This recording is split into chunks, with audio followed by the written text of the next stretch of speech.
En el capítulo anterior, el nacimiento de la Segunda República. En 1930, el poder de la monarquía se encuentra agotado. Tras la abdicación del rey Alfonso XIII, se forma el gobierno republicano. Comienzan los cambios en las estructuras político-sociales y la nueva Constitución sienta las bases de la Segunda República. La resistencia al nuevo orden no se hace esperar.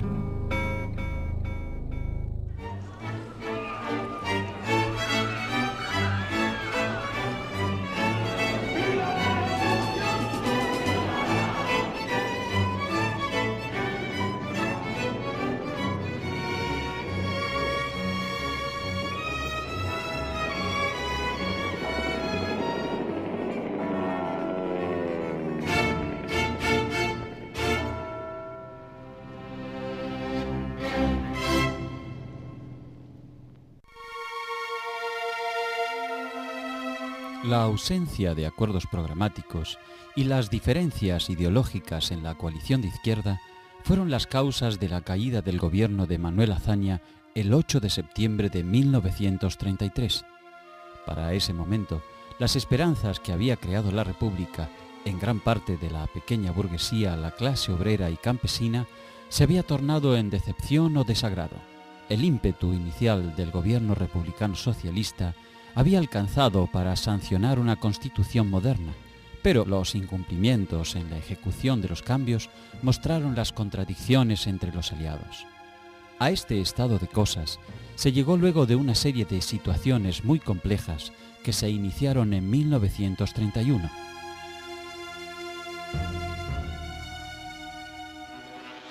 La Constitución de 1931 había sido rechazada por la derecha en su conjunto, que la consideraban sectaria, muy izquierdista, sobre todo anticlerical, socializante, pero también por el centro republicano, por los progresistas del presidente de la República, por el Partido Radical, puesto que apreciaban en ella una serie de componentes izquierdistas de carácter socialista que no admitían. De manera que a las elecciones de 1933, tanto la derecha como el centro acuden con un programa de revisión constitucional. El ejemplo más evidente de la frustración de las esperanzas fue el de la reforma agraria. Se desarrolló tan lentamente que aumentó las tensiones entre un gobierno vacilante y un campesinado agobiado por su miseria. La represión a las protestas fracturó en forma definitiva muchos apoyos políticos de Azaña, y los socialistas tomaron distancia del gobierno republicano. El choque fue tan profundo que abrió un frente de conflicto en el propio seno del PSOE. Desde el Pacto de San Sebastián en 1930, Indalecio Prieto, su líder, sostenía una posición pactista con los partidos republicanos. La Central Sindical Socialista, la UGT, en cambio, impulsaba cambios más profundos y radicales. Los problemas surgidos con la reforma agraria incrementaron esas discrepancias que se harán más profundas en el tiempo. Es curioso que, por lo que yo he visto, el campesinado comienza a afiliarse a los sindicatos a partir de finales de los años 20 y a partir de los años 30, y no lo hace a través de la CNT, sino de la Federación Nacional de Trabajadores de la Tierra, que estaba controlada, por ejemplo, en el caso de Valencia, por Pedro García, que era un sindicalista fundamentalmente de Alcira, y allí estaban los agricultores. Es decir, la movilización sindical que se realiza en España a partir fundamentalmente de los años 30, la hará la Federación Nacional de Trabajadores de la Tierra. La CNT tiene poca gente, mal organizada. A su vez, la reforma educativa, que restó espacio a las congregaciones religiosas, lanzó a la jerarquía eclesiástica católica en contra de los republicanos. Otro de los frentes de conflicto fue el militar, donde la reforma promovida por el ministro de la Guerra, Manuel Azaña, despertó muchos recelos en los grupos conservadores del ejército, preocupados por el crecimiento del movimiento obrero y la aprobación de la autonomía catalana que profetizaba, en su opinión, la desintegración de España. El frustrado golpe del general José Sanjurjo en 1932 no hizo otra cosa que demostrar ese estado de ánimo. ese golpe realmente no está bien urdido, o sea, es de sectores demasiado concretos, demasiado reaccionarios, demasiado monárquicos, demasiado elitistas y oligárquicos. Pero hay que tener en cuenta también que Azaña, el ministro de la Guerra, que tenía conocimiento de todo aquello, pues espera que vengan los golpistas en el Ministerio de la Guerra con guardia de asalto preparada en torno al Ministerio de la Guerra y destroza por completo en el Paseo del Prado, en torno a la Plaza de las Cibeles y en Recoletos, destroza todo el intento que hacen los golpistas de asaltar el Ministerio de la Guerra.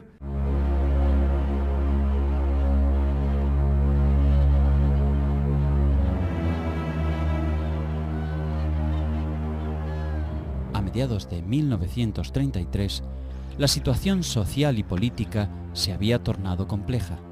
La economía estaba perjudicada por los efectos de la depresión mundial que se hacían sentir en España. Se extendían el paro forzoso y los conflictos sociales. Los anarquistas promovieron una huelga revolucionaria que se inició en los ferrocarriles, se extendió a los campesinos y terminó en la fatal represión del pueblo de Casasviejas, en Andalucía. Se agudizaron los choques con la Iglesia y las milicias de derecha actuaban con creciente violencia en las calles. Yo realmente creo que había, digamos, una especie de creencia de que el otro era un revolucionario que iba a cambiar la sociedad. En parte era verdad, pero no todos, y otros eran unos fascistas que iban a traer el fascismo. Y por lo tanto había imposibilidad de contactos, había imposibilidad de entendimientos. Vuelvo a repetir que aquello fue una república sin gente republicana, sin gente que dijera, bueno, usted, yo no estoy de acuerdo con usted, pero entendámonos. En medio de este difícil panorama, el presidente Alcalá Zamora recibió la dimisión del jefe de gobierno Manuel Azaña, afectado por el desgaste de la alianza entre los republicanos y los socialistas. Alcalá Zamora pidió al centrista Alejandro Lerroux que formara un nuevo gobierno, pero este fracasó. Los socialistas rechazaron la lista ministerial de Lerroux compuesta solo por republicanos. Alcalá Zamora tuvo que elegir entre otorgar el gobierno nuevamente a la coalición republicana socialista o disolver las Cortes y convocar a nuevas elecciones. No lo dudó. Volvió a pedir a Lerroux que encabezara una transición, con el mandato expreso de llamar a comicios en noviembre, apenas un mes más tarde. Frente a la nueva convocatoria, la derecha se organizó para evitar que le pasara lo de 1931, cuando su dispersión dio paso al triunfo de la izquierda. Sus esperanzas se centraban ahora en una nueva coalición, la Confederación Española de Derechas Autónomas, conocida como CEDA. Su líder, José María Gil Robles, un hombre de la Acción Católica, se había destacado por enfrentar la reforma religiosa del gobierno y oponerse a los cambios de la Constitución. La izquierda se lanzó a la campaña en defensa de las realizaciones del gobierno, con propuestas para profundizar los cambios. Sin embargo, el desgaste sufrido en los 2 años de mandato y las fricciones entre los exaliados hicieron imposible una nueva alianza exitosa. La votación arrojó un resultado catastrófico para la coalición gobernante. En conjunto, la derecha obtuvo 386 escaños, contra 94 del bloque oficialista. La CEDA consiguió 113 representantes en las Cortes, seguida por los 80 del centrista Partido Radical de Alejandro Lerroux, ahora alejado de los republicanos. El Partido Socialista colocó 58 diputados, apenas la mitad de 1931, y detrás se ubicó el derechista Partido Agrario con 39 legisladores. La CEDA se convirtió en el principal partido de las Cortes y José María Gil Robles en el dirigente más importante de la España conservadora. Estos comicios concedieron también escaños a representantes de posiciones extremas de derecha y de izquierda. Llegaron al Parlamento José Antonio Primo de Rivera y Francisco Moreno Herrera por la recién creada Falange Española y Cayetano Bolívar por el Partido Comunista.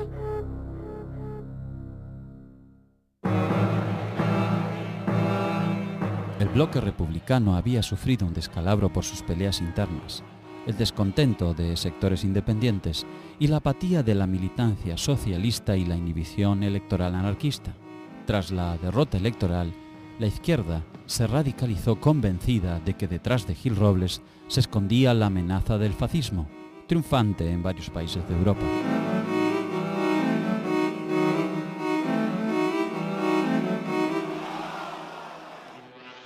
La expresión fascista se utilizaba en los años 30 y se sigue utilizando durante mucho tiempo de un modo genérico y en la mayoría de los casos de un modo descalificatorio.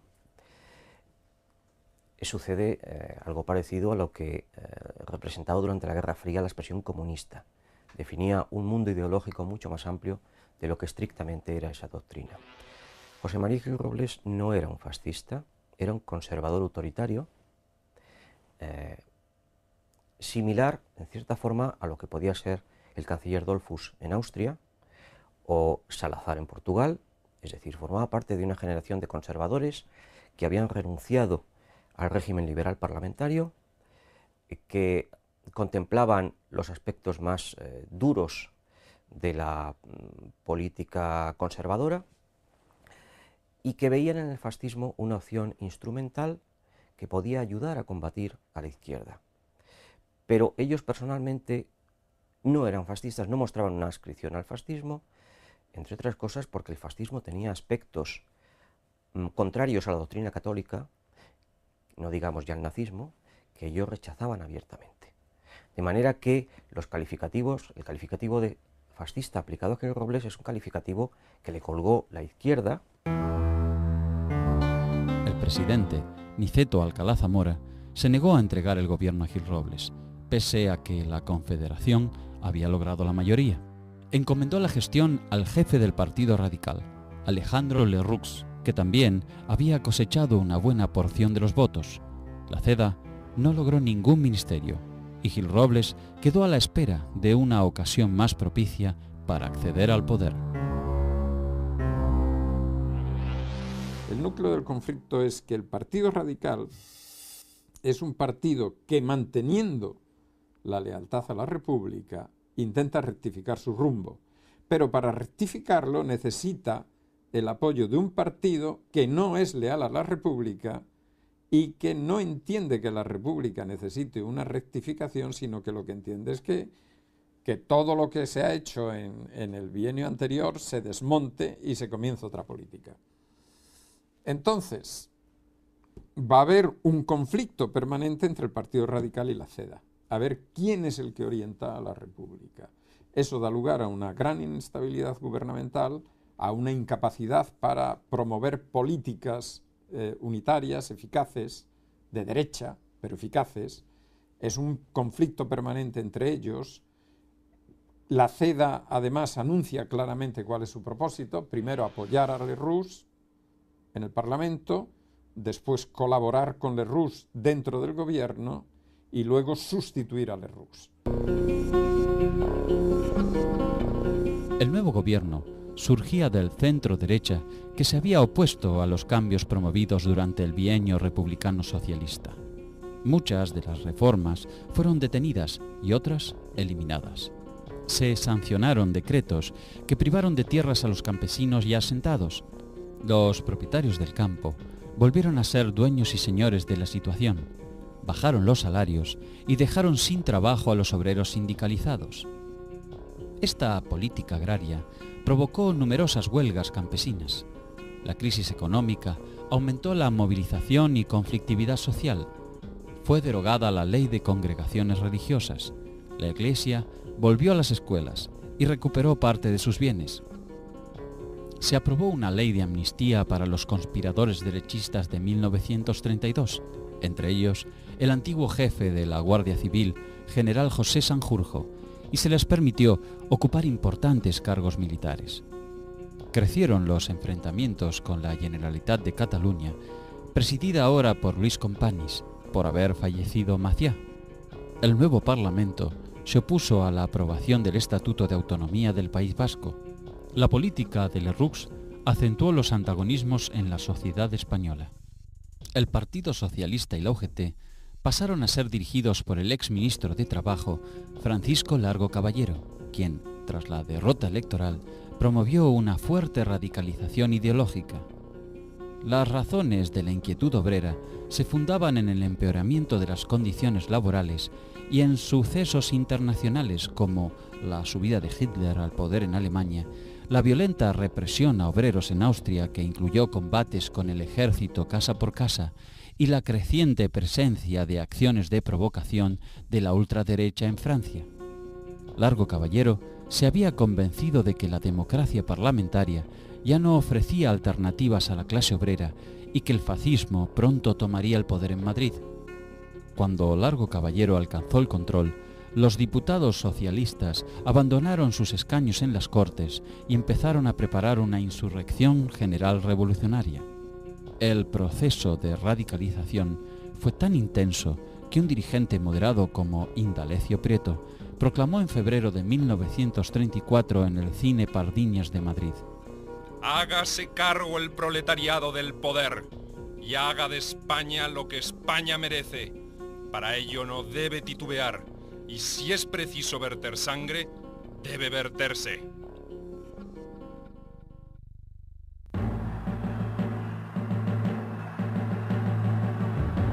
Frente a ellos, disputando el mismo espacio proletario, existía un vasto movimiento anarquista que en Europa ya había casi desaparecido, pero su presencia era muy fuerte en España, sobre todo en Cataluña y Andalucía. Los anarquistas se agrupaban en la poderosa Confederación Nacional del Trabajo, CNT, y observaban, sin demasiado entusiasmo, el fenómeno republicano.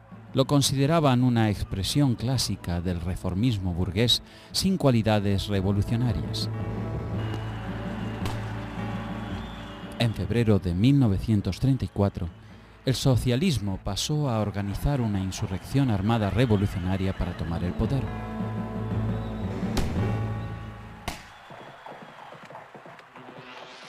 Las circunstancias en las que la izquierda animó un levantamiento de carácter armado contra el régimen constitucional que había establecido la propia izquierda, puesto que la Constitución de 1931 era obra fundamentalmente de una coalición de centro-izquierda,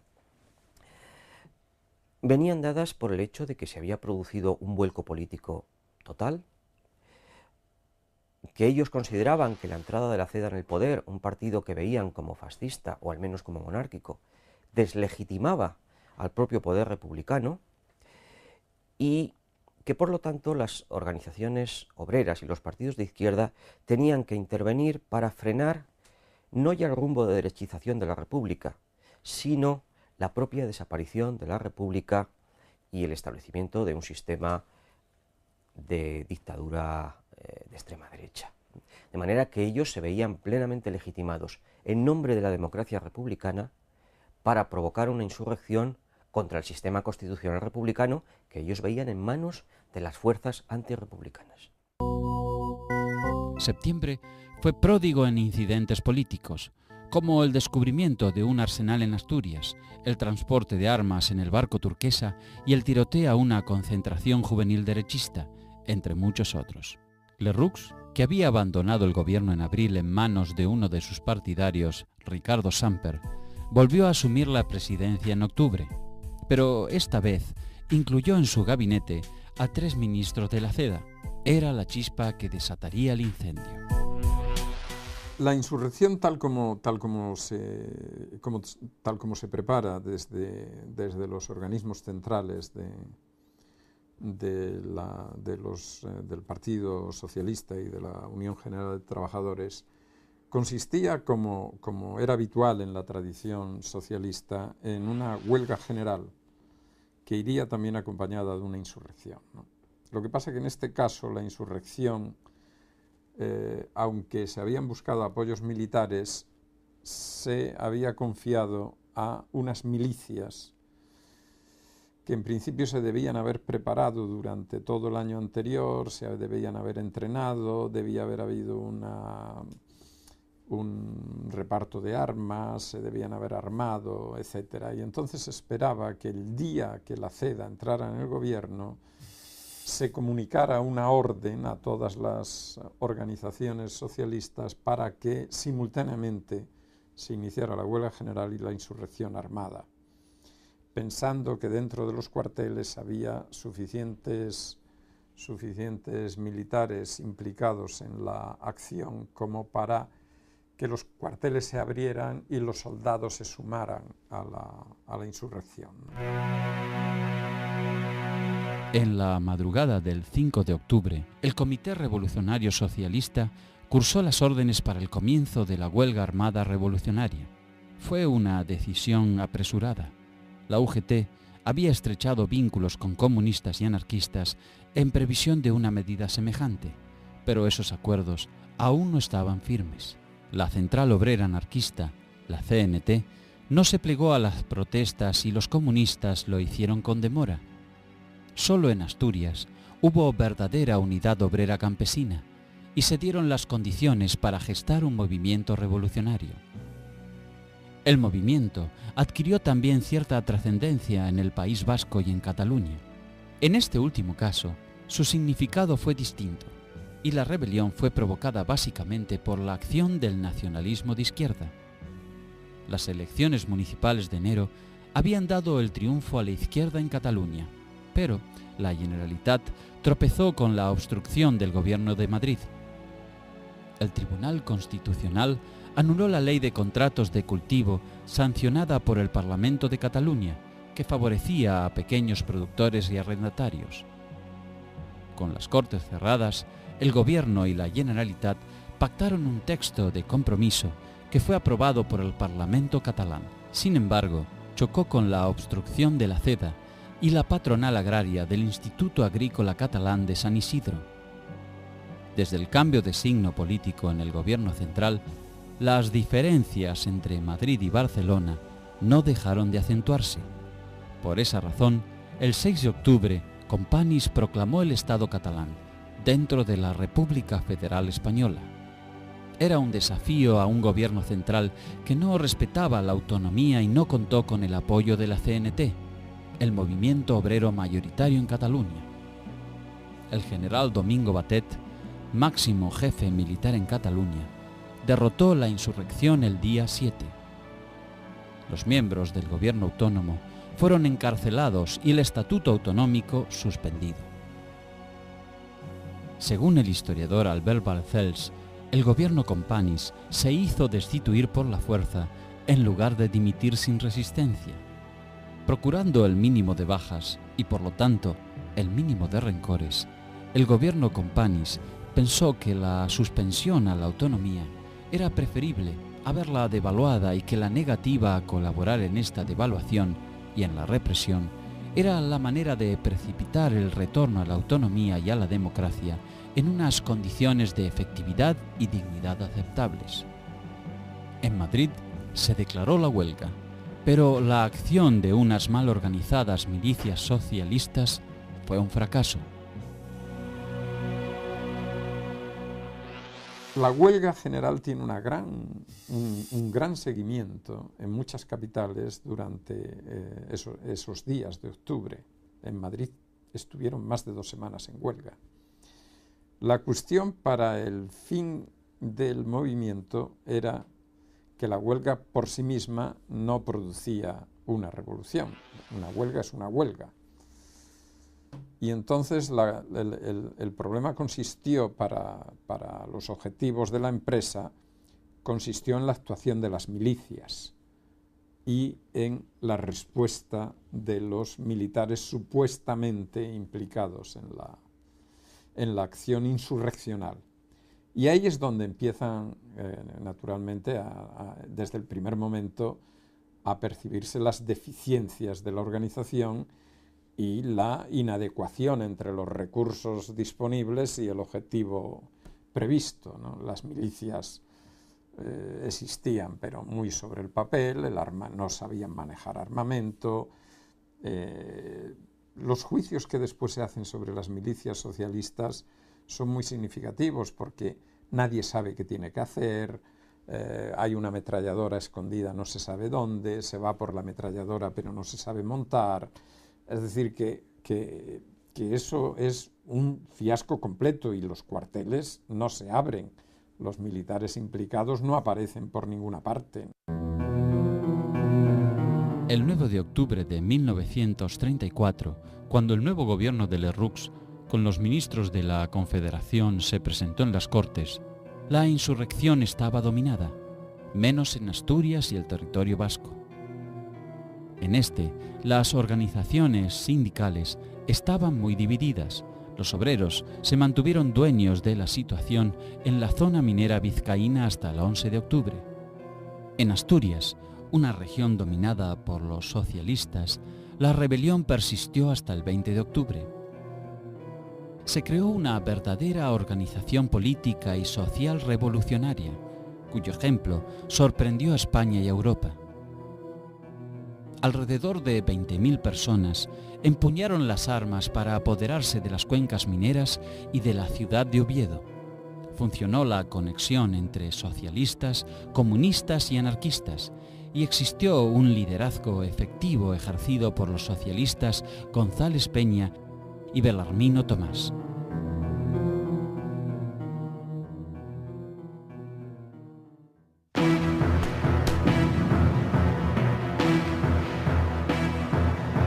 La rebelión asturiana pudo ser vencida con la intervención del ejército.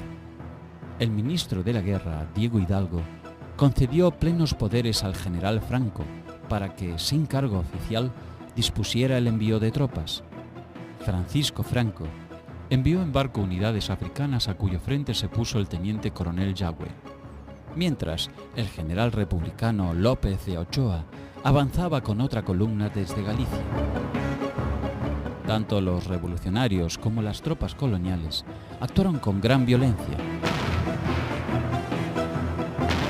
Las cifras oficiales de muertos provocados por el alzamiento se elevaron a 1.335. Hubo casi 3.000 heridos. Principalmente eran rebeldes y la mayor cantidad de bajas se produjo en Asturias y en León, contándose bastantes ejecutados sin juicio. La persecución desatada después del conflicto significó un gran desprestigio para el gobierno y una fuerte indignación en la opinión independiente.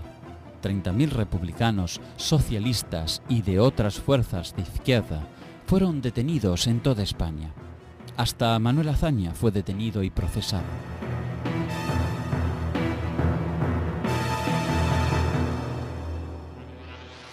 El encarcelamiento de Azaña a raíz de la Revolución de Octubre fue básicamente una venganza y un reflejo defensivo por parte del gobierno.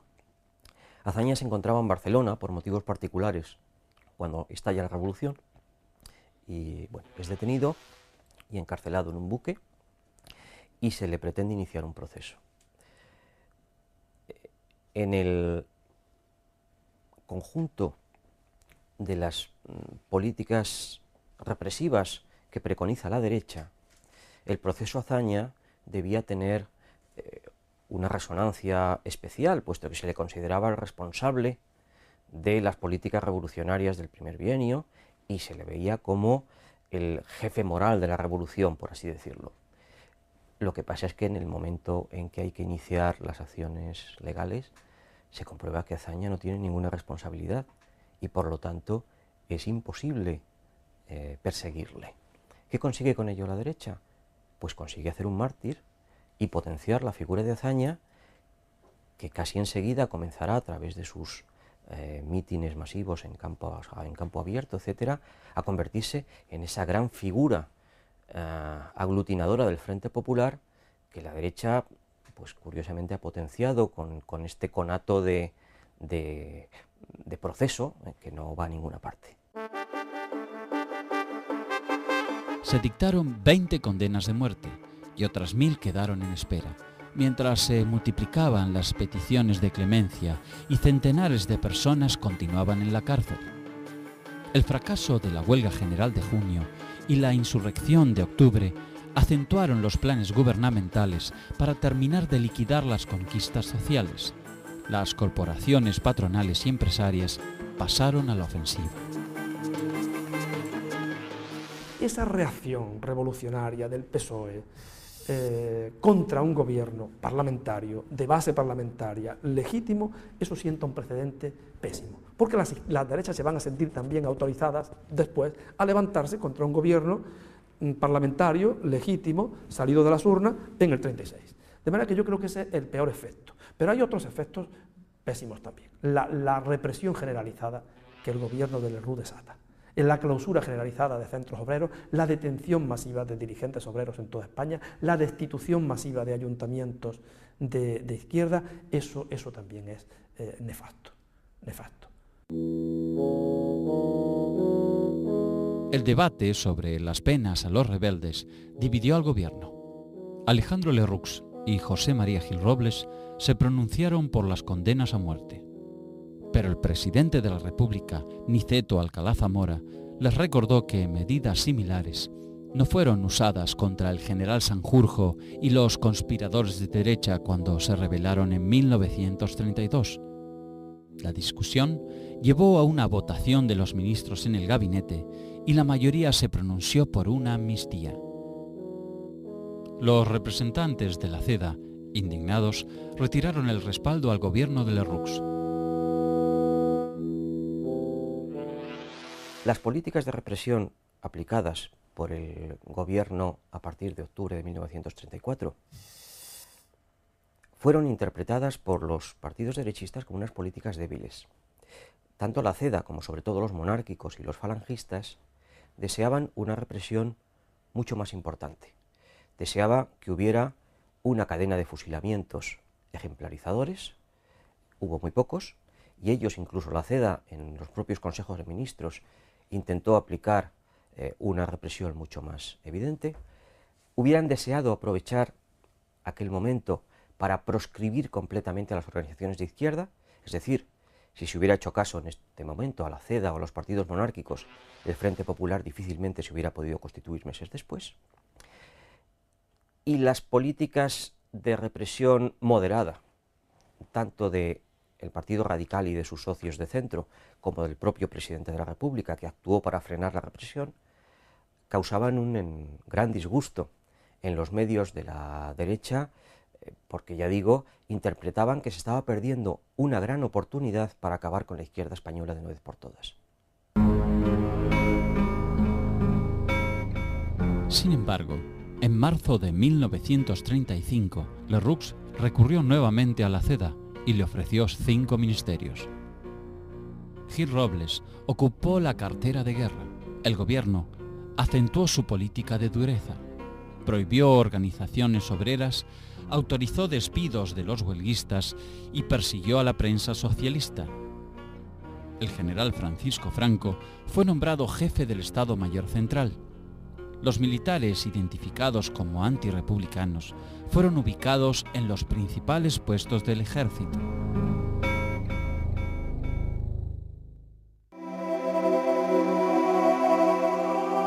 Tras el fracaso de la huelga general y la insurrección de 1934, las agrupaciones de derecha parecían dominar con holgura la política española. Los radicales centristas de Alejandro Lerroux mostraban un sólido bloque en casi todas las regiones. La CEDA de Gil Robles avanzaba con el apoyo de la Acción Católica. A fines de 1934 fue creado el Bloque Nacional encabezado por José Calvo Sotelo y Antonio Goicoechea, quienes exigían mayor dureza en la represión. Se pronunciaban contra la legitimidad de la República y se proponían conquistar el Estado para hacerlo corporativo y unitario. Calvo Sotelo declaró: el ejército no es solo el brazo, sino la columna vertebral de la patria. La polarización creciente, con vocación violenta, se manifestaba en los choques callejeros promovidos por la Falange Española de José Antonio Primo de Rivera, quien recibía una importante subvención del fascismo italiano. Este había proclamado que la única solución para España era la guerra civil.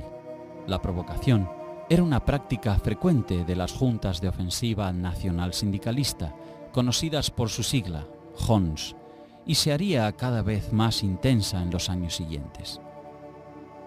La prensa de izquierda estaba prohibida y los dirigentes sindicales y políticos de ese sector estaban en la cárcel, Eran perseguidos o se habían refugiado en el exterior. Parecían haber entrado en una decadencia definitiva, pero se produjo una reacción.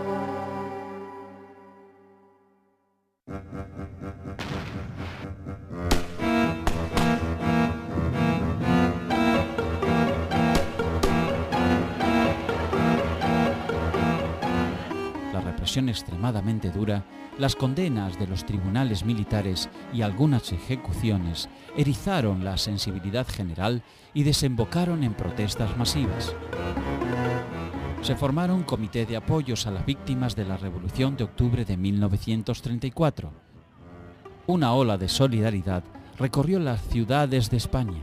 Los partidos republicanos y los de izquierdas se movilizaron contra la pena de muerte y por la libertad de los presos políticos. También protestaron intelectuales como Miguel de Unamuno, Antonio Machado, Azorín, Gregorio Marañón, Juan Ramón Jiménez, Ramón María del Valle Inclán, entre otros, y hasta algunas primeras figuras de la Iglesia, como el cardenal catalán Francesc Vidal i Barraquer. Esa presión, que obligó a dictar una amnistía, dejará huellas de resentimiento en el oficialismo. El Partido Radical de Lerroux y la CEDA convivirán en el gabinete, pero los mutuos reproches y recelos harán imposible un nuevo frente electoral como el que le dio la mayoría en las Cortes y el gobierno en 1933. La crisis política de la coalición radical CEDA consiste en que después de octubre la CEDA pretende incrementar paulatinamente su fuerza en el gobierno. De manera que si tenía 3 ministros, 5, y además en las políticas de rectificación de la República, convertirlas ya en políticas claramente de desmontaje de toda la legislación republicana. O sea, la CEDA pretende, en un primer momento, constituirse en fuerza hegemónica de esa coalición, dictando ella las políticas a seguir. Por tanto, reforma de la reforma agraria, devolución a los militares más africanistas del poder dentro del ejército, suspensión de la sustitución de la enseñanza religiosa y que no se volviera nunca más a hablar de ese tema.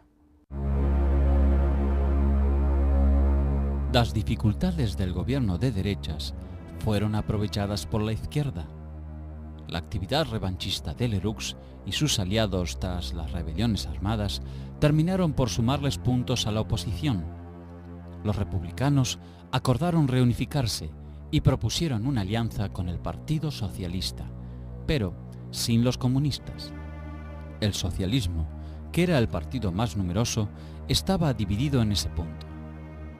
Largo Caballero quería una alianza de clase con los comunistas, mientras que los representantes de los sectores partidarios centristas, Indalecio Prieto y Julián Besteiro, veían con más simpatía la repetición de la convergencia de 1931 con los republicanos. El Partido Comunista promovía la constitución de un Frente Popular, de acuerdo con la estrategia alentada desde la Unión Soviética. Para Moscú, la opción principal de la nueva época era democracia contra fascismo.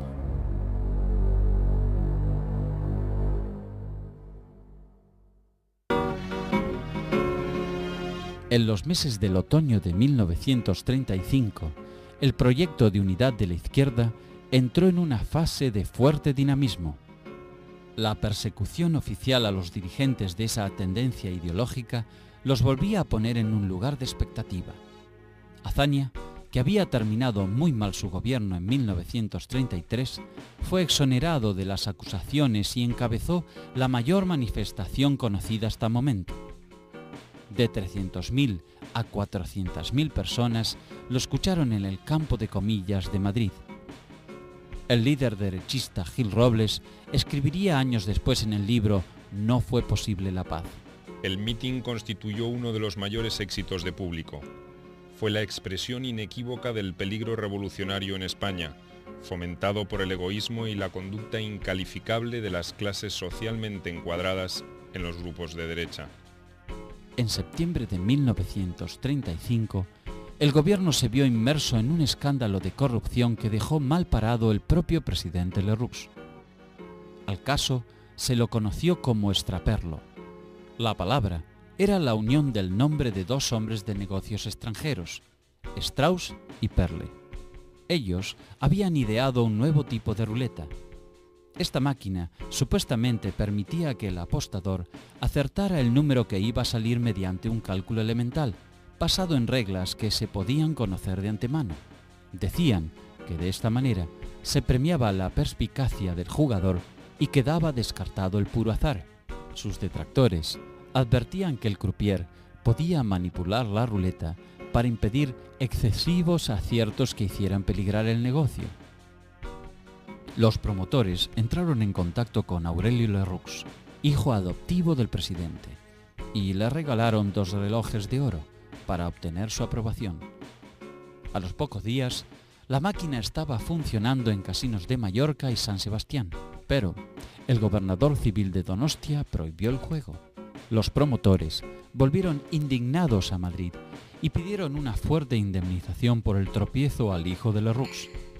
Como no hubo satisfacciones, Strauss se entrevistó con Manuel Azaña y denunció el incidente.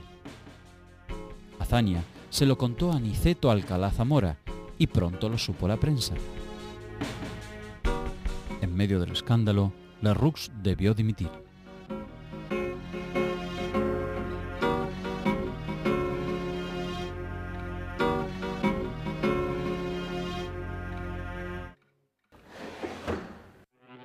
La política de Gil Robles en el año 35, esa parte de esta contrarreforma, consiste en ir liquidando a Lerroux. Y lo último que se saca para liquidar a Lerroux son unos escándalos más bien insignificantes, de poca monta, que era aquello del extraperlo, de un juego de ruleta que había introducido un alemán, Strauss, y en el que había estado implicado un sobrino de Lerroux, en fin, una cosa realmente de poca monta, pero en comparación con lo que se podía ver y con lo que hemos visto después, ¿no? Pero que dejó a Lerroux pues ya sin apoyos, ni siquiera en su propio partido, de manera que Lerroux cae. El gobierno encabezado por el Partido Radical se desmoronó. El presidente tuvo que disolver por segunda vez las Cortes y designó al radical Joaquín Chapaprieta para que convocara elecciones. Otra vez, el futuro de España se iba a dirimir a cara o cruz, el 16 de febrero de 1936.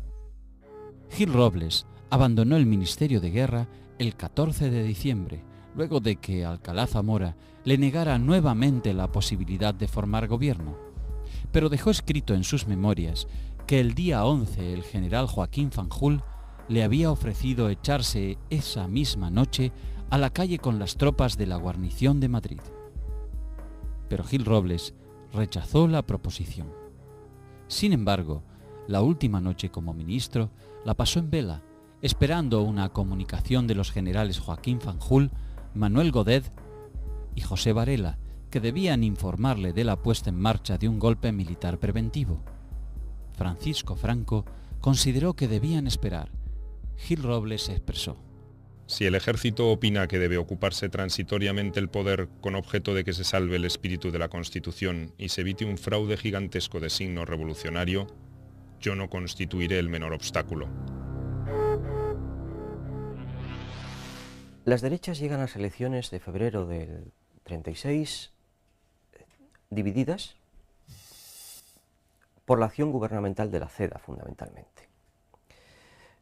El conjunto de las derechas considera que el segundo bienio ha sido una ocasión desperdiciada para terminar con el sistema liberal parlamentario y para rectificar el rumbo social y político que había adoptado la República durante el bienio social hazañista. Existe, por lo tanto, una sensación de frustración. Para el sector mayoritario, la CEDA, esa frustración se dirige hacia agentes externos, los radicales y el presidente de la República, que han frustrado la posibilidad de que Gil Robles tomase el poder. Para los monárquicos y los falangistas, la culpa está en la propia CEDA, que ha sido un partido que se ha entregado al juego parlamentario sin ocuparse de lo que verdaderamente era importante, que era la movilización de masas y la conspiración militar para terminar con el régimen. De manera que ambos sectores se acusan de no haber cooperado, no haber colaborado entre sí para lograr sus objetivos. El 12 de enero de 1936, Largo Caballero proclamaba en un acto en Madrid: La clase trabajadora no renuncia de ninguna manera a la conquista del poder político. Está en su programa y se haya decidida a obtener ese poder político de la manera que pueda. A la misma hora de la tarde, en el cine monumental de la capital española, el derechista Calvo Sotelo expresaba: A la fuerza que yo invoco es a la fuerza organizada, para que la sangre del ejército se mezcle con la civil. Las próximas elecciones han de ser las últimas, y si triunfamos, no iniciaremos una política de contemporización. El 15 de enero, las fuerzas de izquierda firmaron el acuerdo por el que se constituyó el Frente Popular. El programa común contemplaba el regreso de los obreros a los puestos de trabajo, la aplicación de la legislación aprobada en el bienio 1931-1933 y la amnistía a los presos, lo que atraía los votos de los anarquistas.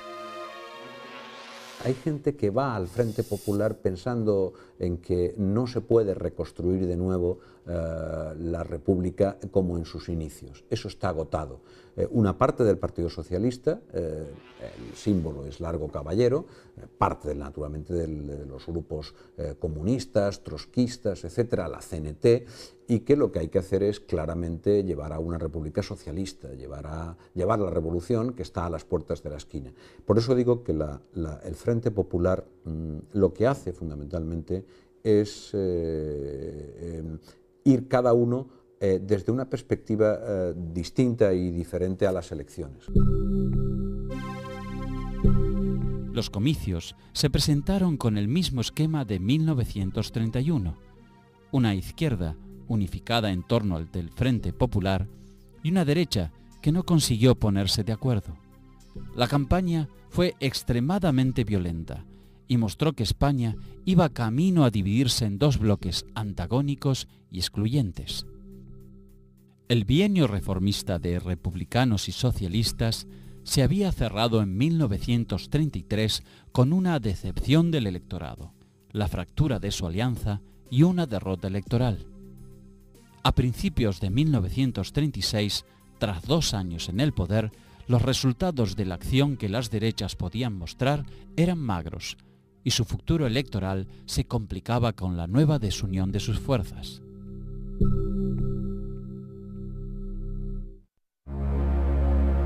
En el próximo capítulo, el Frente Popular y la conspiración contra la República.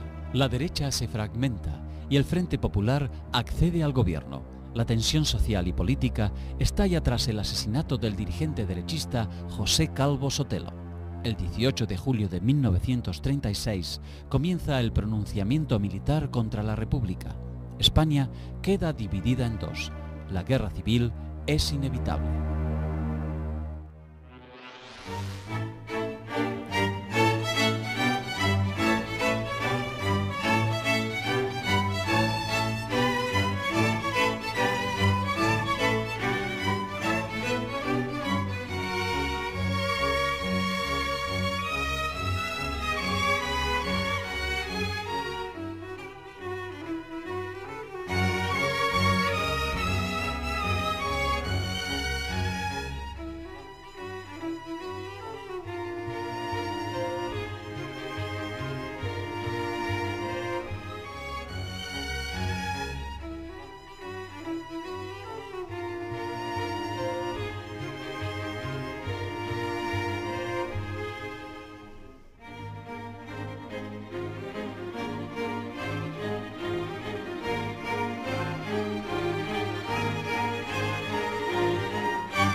Y gente que dijera, bueno, usted, yo no estoy de acuerdo con usted, pero entendámonos. En medio de este difícil panorama, el presidente Alcalá Zamora recibió la dimisión del jefe de gobierno Manuel Azaña, afectado por el desgaste de la alianza entre los republicanos y los socialistas. Alcalá Zamora pidió al centrista Alejandro Lerroux que formara un nuevo gobierno, pero este fracasó. Los socialistas rechazaron la lista ministerial de Lerroux compuesta solo por republicanos. Alcalá Zamora tuvo que elegir entre otorgar el gobierno nuevamente a la coalición republicana socialista o disolver las Cortes y convocar a nuevas elecciones. No lo dudó. Volvió a pedir a Lerroux que encabezara una transición, con el mandato expreso de llamar a comicios en noviembre apenas un mes más tarde. Frente a la nueva convocatoria, la derecha se organizó para evitar que le pasara lo de 1931, cuando su dispersión dio paso al triunfo de la izquierda. Sus esperanzas se centraban ahora en una nueva coalición, la Confederación Española de Derechas Autónomas, conocida como CEDA. Su líder, José María Gil Robles, un hombre de la Acción Católica, se había destacado por enfrentar la reforma religiosa del gobierno y oponerse a los cambios de la Constitución. La izquierda se lanzó a la campaña en defensa de las realizaciones del gobierno, con propuestas para profundizar los cambios. Sin embargo, el desgaste sufrido en los 2 años de mandato y las fricciones entre los exaliados hicieron imposible una nueva alianza exitosa. La votación arrojó un resultado. En el capítulo anterior, el nacimiento de la Segunda República. En 1930, el poder de la monarquía se encuentra agotado. Tras la abdicación del rey Alfonso XIII, se forma el gobierno republicano. Comienzan los cambios en las estructuras político-sociales y la nueva Constitución sienta las bases de la Segunda República. La resistencia al nuevo orden no se hace esperar.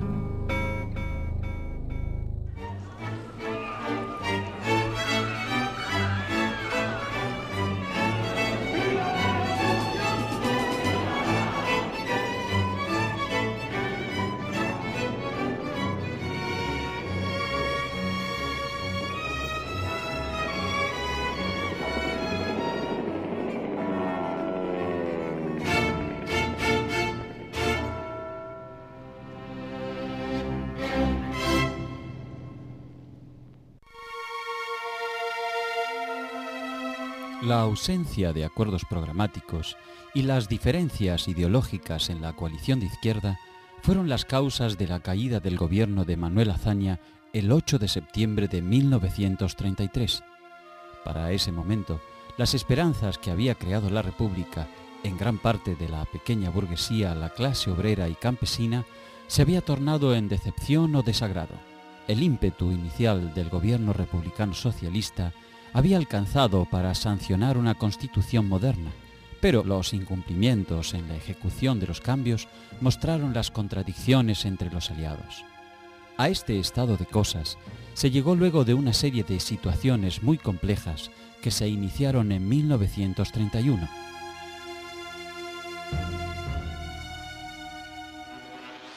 La Constitución de 1931 había sido rechazada por la derecha en su conjunto, que la consideraban sectaria, muy izquierdista, sobre todo anticlerical, socializante, pero también por el centro republicano, por los progresistas del presidente de la República, por el Partido Radical, puesto que apreciaban en ella una serie de componentes izquierdistas de carácter socialista que no admitían.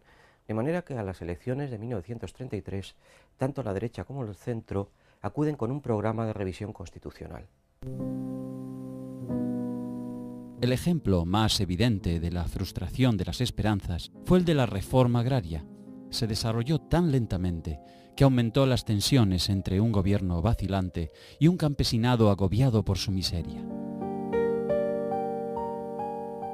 La represión a las protestas fracturó en forma definitiva muchos apoyos políticos de Azaña, y los socialistas tomaron distancia del gobierno republicano. El choque fue tan profundo que abrió un frente de conflicto en el propio seno del PSOE. Desde el Pacto de San Sebastián en 1930, Indalecio Prieto, su líder, sostenía una posición pactista con los partidos republicanos. La Central Sindical Socialista, la UGT, en cambio, impulsaba cambios más profundos y radicales. Los problemas surgidos con la reforma agraria incrementaron esas discrepancias que se harán más profundas en el tiempo. Es curioso que, por lo que yo he visto, el campesinado comienza a afiliarse a los sindicatos a partir de finales de los años 20 y a partir de los años 30. Y no lo hace a través de la CNT, sino de la Federación Nacional de Trabajadores de la Tierra, que estaba controlada, por ejemplo, en el caso de Valencia, por Pedro García, que era un sindicalista fundamentalmente de Alcira. Y allí estaban los agricultores. Es decir, la movilización sindical que se realiza en España a partir fundamentalmente de los años 30, la hará la Federación Nacional de Trabajadores de la Tierra. La CNT tiene poca gente, mal organizada.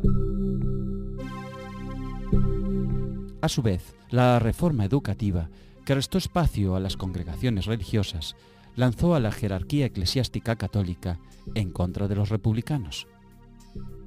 Otro de los frentes de conflicto fue el militar, donde la reforma promovida por el ministro de la Guerra, Manuel Azaña, despertó muchos recelos en los grupos conservadores del ejército, preocupados por el crecimiento del movimiento obrero y la aprobación de la autonomía catalana que profetizaba, en su opinión, la desintegración de España.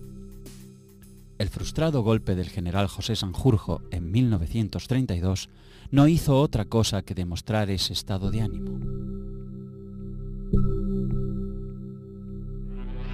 Ese golpe realmente no está bien urdido, o sea, es de sectores demasiado concretos, demasiado reaccionarios, demasiado monárquicos, demasiado elitistas y oligárquicos. Pero hay que tener en cuenta también que Azaña, el ministro de la Guerra, que tenía conocimiento de todo aquello, pues espera que vengan los golpistas en el Ministerio de la Guerra con guardia de asalto preparada en torno al Ministerio de la Guerra y destroza por completo en el Paseo del Prado, en torno a la Plaza de las Cibeles y en Recoletos, destroza todo el intento que hacen los golpistas de asaltar el Ministerio de la Guerra.